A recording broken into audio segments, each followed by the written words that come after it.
Good evening, everybody. It's a bit later because my clock turned out to be completely kaduk, and also because I had to go to a funeral to say Kaddish. And it was not a person who died of corona. He was very old. He died in his sleep, so it was okay. It is really okay. He will be missed, but that is okay. Today I want to speak about the egg. There is on the seder plate we have an egg. Where is my little... Oh, hang on a sec. I have to go and get it.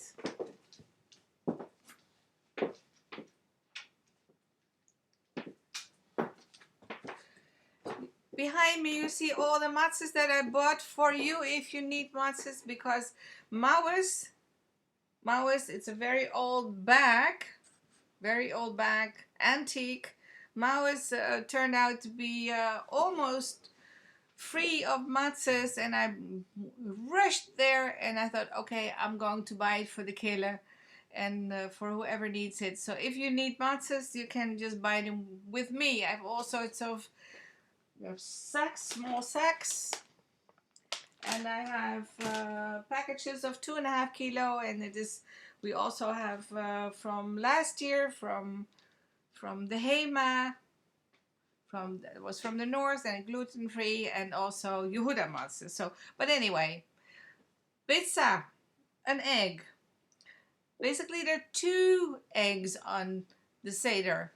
In very many kilot, you get a cooked egg at the start of it, because we start the seder very late. If we would do it on the proper time, we would start it at 9 o'clock this year in the evening after nightfall. And so you're starving with hunger when you are getting really real food. So you get a cooked egg. That's the minhag. It's not prescribed, and you eat it cooked, hard cooked egg, and it's like a cork on a wine bottle.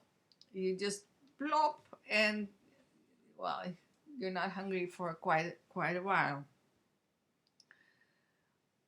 The egg, of course, we have it on the seder table, but in a bit of a different kind.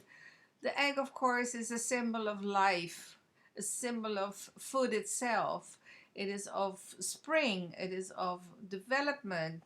You're a fledgling inside, and then finally you get out and you become like a little bird. Everybody knows that I love little birds, especially when you can stick them on whatever you can stick them on. Anyway, it is a symbol of development. And therefore, it's also a symbol of the development of the Jewish people, because inside in Egypt, they are as if they are in the uterus, as if they are in an egg. They get more and more and more populous as a people, and they get, ooh, it gets very, very, and finally, like we ourselves in the uterus, and the fledgling of the bird in the egg, it has to get out. You have to go into life. It might be very secure and you get food for nothing, and there's, but you have to get out into life and become a bird of freedom. Bird of freedom. Really. Like, I always like the song of the Beatles, Blackbirds Singing in the Dark in the Dead of Night. Very special song for me. Anyway, you have to get out. But once the people are in the wilderness, of course, it's so hard to be free. It's so hard to be free. It's so hard to be vulnerable. It's so hard to be dependent on a different environment, different than the dependency of in the egg.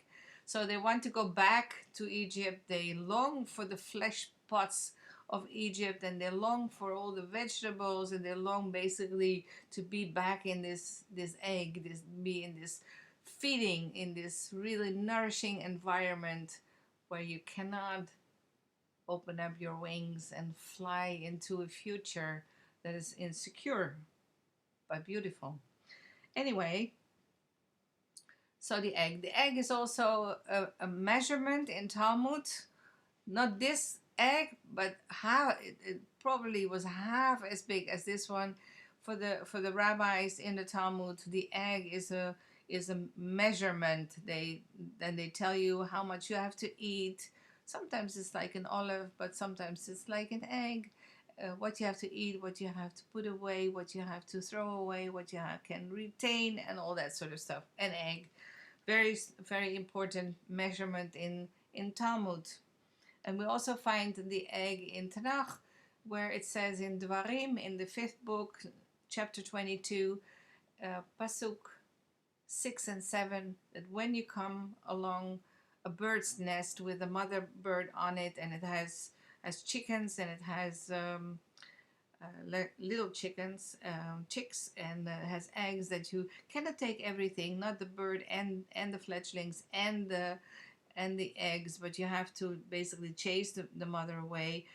You can take some eggs, and then you leave 2 eggs, because the rabbis knew everything, so they also knew this one. A bird can only count to 2. So if you leave 2 eggs, it says, okay, everything is perfect, and it returns to its normal quietude. I'm not too sure that it is true, but that's what it is. Anyway, that's the egg. It's also the egg that you eat when you are in mourning, right after the levaya, after the funeral, when you also haven't eaten for quite a while. Then you get a cooked egg, and it also diminishes your hunger straight away. The egg that is on the Pesach plate is a roasted egg. A roasted egg. It's a symbol for the korban chagiga, the offering that you had to bring during the pilgrims' feasts. There are 3 pilgrims feast, among which Pesach is one of them. You had to go to Jerusalem, you had to go to the temple, and you had to bring an offering, a chagiga, korban chagiga, and it's a bit like a potluck for the temple, actually. So you bring a roasted egg, and listen carefully, because you can make a big mistake. You have to cook it first. And then what I do is I have a gas cooker, so I put the cooked egg on a spoon, and I put the spoon in the fire. I don't keep it, because then I would burn myself. I lay it quite very, very carefully in the gas flame, and then finally it just happens that it looks like this. Roasted, right?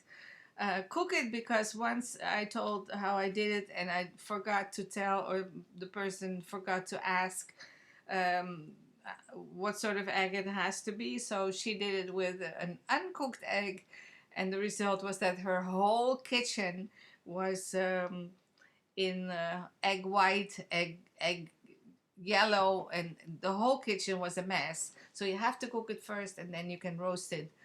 The roasting is, of course, because it is not the actual offering, but it is a reminder of the offering, and the offering was, of course, roasted, and it is probably also, but I couldn't really get that. It's probably also because the temple was burned, so it is sort of this mixed feeling. You know that you had to make an offering there and then, but the temple was burned, and well, that's why it is sad that it has to be this way.